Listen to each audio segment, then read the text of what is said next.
Both candidates today were on News Talk Radio for the latest in a long line of debates this morning on the Pat Kenny show. Both candidates taking part on that. Catherine Connolly then moving here to Naas in County Kildare, where upon arrival she was due to meet with first-time voters from a local school, but she was interrupted by a group of about between 3 and 5 people who were shouting questions about Enoch and Elijah Burke. Elijah Burke, of course, interrupted an event attended by Catherine Connolly at the University of Galway earlier on this month. So after a few minutes of shouting questions at it, she moved on from it, but there were a number of people involved in that protest. It did disrupt her meeting with first-time voters, and it did change the itinerary as she moved through the town of Naas. Here's what she had to say about the interruption that she faced at this morning's canvass. It's unfortunate that it happened, but it has happened once or twice before. But overall in the campaign there's been very little interruption, and it was a small number of people, 2 or 3 I think maximum, quite a lot of noise from 2 or 3 people, but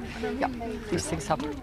Well, Catherine Connolly saying that for the most part it has been a good campaign, a very positive campaign, that there haven't been many interjections out and about on the campaign trail, while she does say, of course, people do have the right to protest as well. After that, she was back to campaigning as usual. She's meeting with a choir in Macaulay Place here in the centre of Naas town centre. As well as that, she took part in what I'm reliably informed is chair aerobics, very much keeping with her viral campaign of videos of her taking part in things like Keepy Up, as well as hurling throughout the campaign as well. And for Heather Humphreys, though, after today's radio debate, she was out on the canvass around Grafton Street in Dublin city centre. She was asked about the number of polls which put her behind in the race, with days towards polling day drawing short. She was asked if she is concerned about the gap she has to make up to catch up with Catherine Connolly.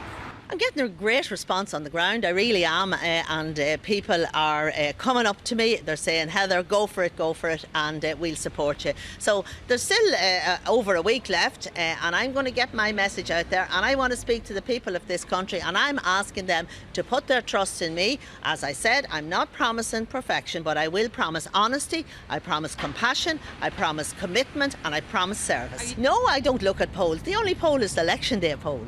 Heather Humphreys, also her campaign aided by the support from former Green TD Brian Ledden today, as well as former Labour TD Mary Upton today. Heather Humphreys saying her campaign graciously accepts their support as she moves towards polling day. But as I say, the polls have her behind at this point in time. Her campaign, though, says it isn't panicking at this stage of the race.